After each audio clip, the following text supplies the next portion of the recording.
Good morning, students. Your book Democratic Politics, lesson number 3, Electoral Politics. इस chapter को start करने के साथ साथ मैं आपसे कुछ डिस्कस करना चाहती हूँ पहले कि एक न्यूज़ रिपोर्ट की बात करते हैं हम।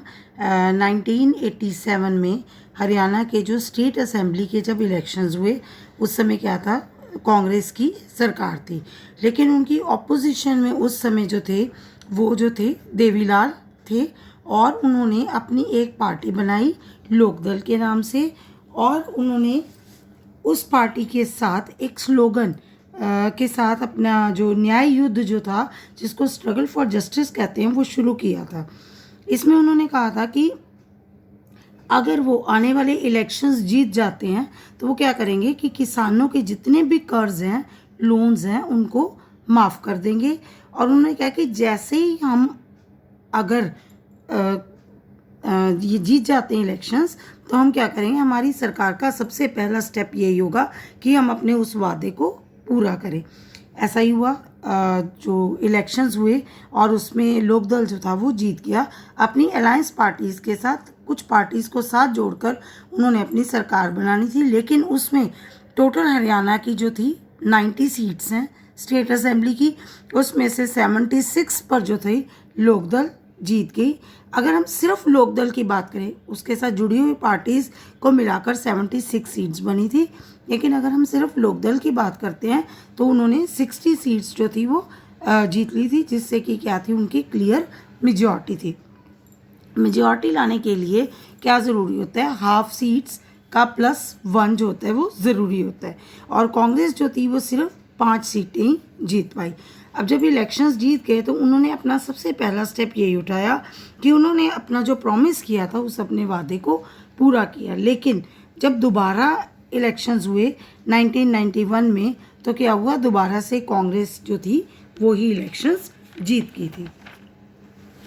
Y do we need elections? हमें इलेक्शंस की ज़रूरत क्यों पड़ती है? Elections take place regularly in any democracy. किसी भी डेमोक्रेटिक कंट्री को चलाने के लिए हमें इलेक्शंस की ज़रूरत जो है वो बहुत ज़्यादा होती है, क्योंकि वोटर्स जो होते हैं, वोट डालने वाला जो है, उसके पास बहुत सारी चॉइसेस बन जाती हैं अगर इलेक्शंस जो हैं वो रेगुलरली होते रहते हैं। वो क्या कर सकते हैं, जैसे ही उनकी इच्छा हो उसके अनुसार वो क्या कर सकते हैं,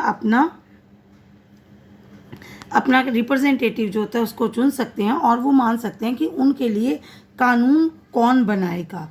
दे can choose who will form the government and take major decisions. अब जो वोटर है, एक आम नागरिक है, वही ये बात डिसाइड करता है कि कौन जो है वो सरकार बनाएगा और जितने भी बड़े बड़े फैसले हैं वो हमारे लिए कौन लेगा। They can choose the party whose policies will guide the government and law making. और वो क्या कर सकते हैं कि ऐसी पॉलिटिकल पार्टी को चुन सकते हैं जो कि उनके लिए लॉ मेकिंग का काम करे और अलग अलग पॉलिसीज जो हैं उनको बनाए। What makes an election democratic? ऐसा क्या होता है कि जिन इलेक्शंस को हम डेमोक्रेटिक इलेक्शंस कह सकते हैं? First of all, everyone should be able to choose. This mean that everyone should have one vote and every vote should have equal value. इसका मतलब क्या हुआ कि हर कोई जो है, हर नागरिक जो है वो क्या कर सकता है, वोट डाल सकता है और उस सभी के वोट की वैल्यू जो होती है वो इक्वल होती है, चाहे वो देश का प्राइम मिनिस्टर हो, प्रेसिडेंट हो या फिर कोई एक आम नागरिक हो। Second, there should be something to choose from. Parties and candidates should be free to contest elections and should offer some real choice to the voters. जितनी भी पॉलिटिकल पार्टीज़ होती हैं, कैंडिडेट्स हैं, वो क्या कर सकते हैं, अपने वोटर्स के पास चॉइस रख सकते हैं। मतलब अगर मान लिया 2 या 2 से ज़्यादा पार्टीज़ इलेक्शंस लड़ती हैं तो जो वोटर होता है उसके पास ज़्यादा चॉइस बन जाती है कि वो उनमें से किनको इलेक्ट करके किसको चुनकर आगे ला सकता है। Third, the choice should be offered at regular intervals. Elections must be held regularly after every few years. क्या हो सकता है, ये जो चॉइस होती है लोगों के पास, ये रेगुलर इंटरवल से कैसे आ सकती है? जब इलेक्शंस जो होंगे वो रेगुलरली हेल्ड किए जाएंगे किसी कंट्री में कोई टाइमिंग हो सकती है, किसी में कोई, जैसे इंडिया में आफ्टर एवरी 5 years जो होता है इलेक्शंस जो हैं वो किए जाते हैं, चाहे वो सेंटर के इलेक्शंस हो चाहे वो स्टेट्स के हों। Fourth, the candidate preferred by the people should get elected. जिसको लोग जो प्रेफर करते हैं या फिर जिसको लोग वोट देते हैं वो क्या करता है, चुनकर आगे आ जाता है। Fifth, elections should be conducted in a free and fair manner where people can choose as they really wish. जो इलेक्शंस होते हैं वो बिल्कुल फ्री और फेयर मैनर में होने चाहिए, जहाँ पर कि लोग जिसको चाहते हैं अपनी इच्छा अनुसार किसी भी कैंडिडेट को चुनकर आगे ला सकें। Is it good to have political competition? क्या हमारे लिए जो पॉलिटिकल कंपटीशन है क्या ये हेल्दी हो सकता है? हेल्दी हो भी सकता है और नहीं भी। अगर हम गलत तरीक़ों का इस्तेमाल करेंगे तो ये कंपटीशन जो है ये हमारे लिए हेल्दी नहीं रह सकता। और अगर हम सही तरीके से कंपटीशन जो है वो करते हैं, अगर अलग अलग कैंडिडेट्स खड़े होते हैं और उनके बीच में अगर कंपटीशन करवाया जाता है तो क्या हो जाएगा, ये फेयर रहेगा। और अगर कंपटीशन है ही नहीं, अगर एक ही पार्टी है तो क्या होगा, जहाँ पर पॉलिटिकल कंपटीशन ही नहीं होगा वहाँ पर क्या होगा, हमारे लिए इन इलेक्शंस का कोई भी मायना नहीं रह जाएगा। What is our system of elections? हमारे यहाँ पर इलेक्शंस का सिस्टम जो है वो क्या है? Elections are held in all constituencies at the same time, either on the same day or within a few days. This is called general elections. क्या होता है जब इलेक्शंस करवाए जाते हैं, अभी आपके सामने 19 में जो इलेक्शंस हुए, आपने देखा लोकसभा के जो इलेक्शंस हुए उस समय क्या था कि पूरे देश में एक ही समय पर इलेक्शंस जो हैं वो करवाए गए। और क्या था कि ऐसा हो सकता है कि जो इलेक्शंस होते हैं उनको 2 या 4 या 5 स्टेप्स में बांट दिया जाए, जिनको चरण कहते हैं, उनमें बांट दिया जाता है कि कुछ हिस्से में आज हुए, कुछ हिस्से में अगले दिन, कुछ हिस्से में, ऐसे करके कुछ समय में पूरा कर दिया जाता है। लेकिन जो ईवीएम्स होती हैं उनको एक ही समय पे खोला जाता है रिजल्ट को डिक्लेयर करने के लिए। जब एक ही समय पे सब जगह इलेक्शंस होते हैं तो उसको हम जनरल इलेक्शंस कहते हैं। Sometimes election is held only for one constituency to fill the vacancy caused by death or resignation of a member. This is called a by-election.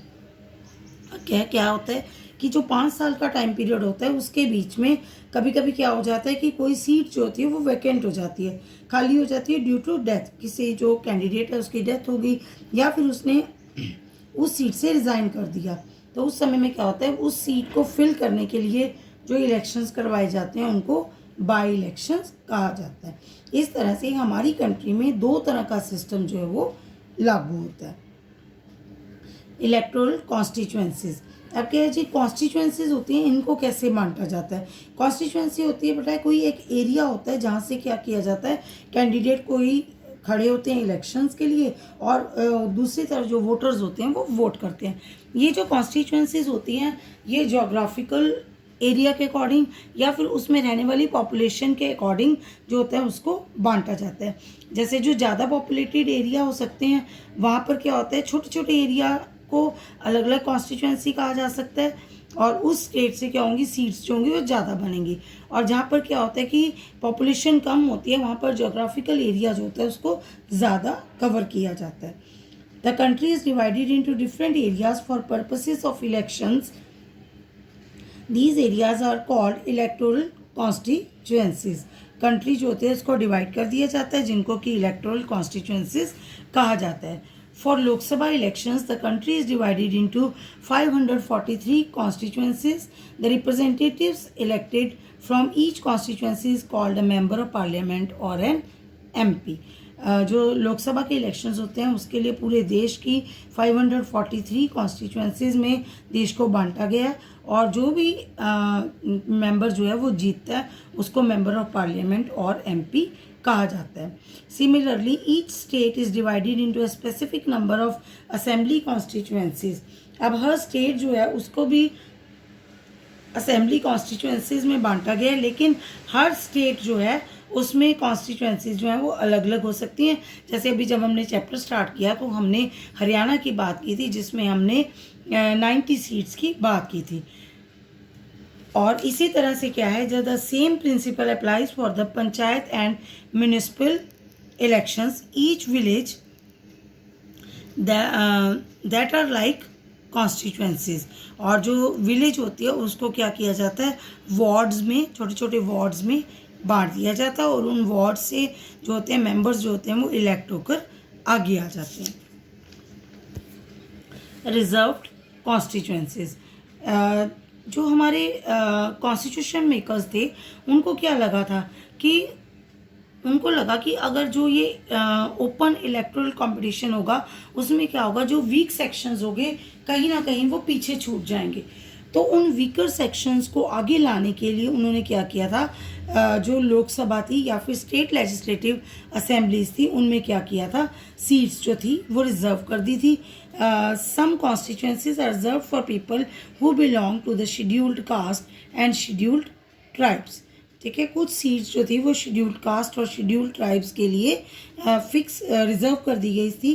This system of reservation was extended later to other weaker sections at the district and local levels. और कुछ समय बाद इन seats के जो ये reservation of seats था, weaker section और जो बहुत सारे वीकर सेक्शंस थे, जैसे अगर हम कहें कि विमेन एम्पावरमेंट की बात करते हैं हम, उसके अपलिफ्टमेंट की बात करते हैं हम, तो उसके लिए भी क्या था, उनके लिए भी सीट्स जो थी वो रिज़र्व कर दी गई थी। ऐसे ही डिस्ट्रिक्ट और लोकल लेवल पर भी ये सीट्स जो थी रिज़र्व कर दी गई। वोटर्स लिस्ट, अब क्या होता है, जब इलेक्शंस करने की बारी आती है, हमने कॉन्स्टिट्यूएंसीज जो थी वो बना ली और उसके बाद हमारी सीट्स रिज़र्व होगी कि कौन कौन सी सीट्स पर ये रिज़र्व्ड है, इन पर इसी कैटेगरी के लोग जो हैं वो खड़े हो सकते हैं। उसके बाद क्या होता है, जो वोटर्स लिस्ट होती है उसको दोबारा से एक बार चेक किया जाता है। जैसे कि वोटर लिस्ट होती है उसमें देखा जाता है कि से 5 साल के अंदर अंदर बहुत सारे लोग जो हैं, किसी की डेथ हो गई, कोई कहीं चला गया, कोई ठीक है, और बहुत सारे ऐसे लोग होंगे जो एलिजिबल हो गए इलेक्शन वोट डालने के, तो उनको उस लिस्ट में ऐड कर दिया जाता है। इस तरह से जो वोटर लिस्ट होती है इसको बिल्कुल अपडेट किया जाता है। ठीक है, in a democratic election the list of those who are eligible to vote is prepared much before the election and given to everyone. This list is officially called the electoral roll and is commonly known as the voters list. This is an important step for it is linked to the first condition of a democratic election. Everyone should get an equal opportunity to choose representatives. ठीक है, इस तरह से क्या होता है, जब हम वोटर लिस्ट रेडी कर लेते हैं तो इससे क्या है कि सब जो लोग होते हैं उनको क्या मिल जाती है, अपॉर्चुनिटी मिल जाती है कि वो वोट कर सकते हैं। और हमने क्या किया हुआ है, यूनिवर्सल एडल्ट फ्रेंचाइज का प्रिंसिपल जो है उसको फॉलो किया है।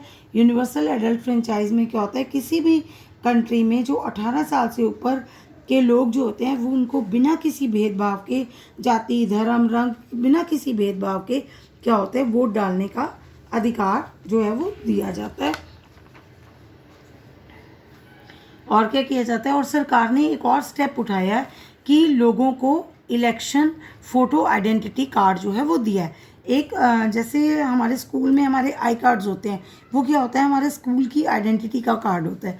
ऐसे ही एक इलेक्शंस के लिए आइडेंटिटी कार्ड बनाया गया जिस पर कि फ़ोटो लगाई जाती है, आपकी डिटेल्स मेंशन्ड है उसमें, और जब आप वोट डालने के लिए जाते हैं तो आप अपना वो जो फ़ोटो आइडेंटिटी कार्ड होता है उसको साथ लेकर जाते हैं। अभी हमारे यहाँ पर क्या हुआ है, उसको बिल्कुल कंपल्सरी नहीं किया गया। अगर आप अपना कोई और आइडेंटिटी भी लेकर जा सकते हैं, जैसे कि आपका आधार कार्ड हो सकता है या फिर आपका राशन कार्ड या फिर आपका ड्राइविंग लाइसेंस जो होता है वो, उसको आप लेकर जा सकते हैं।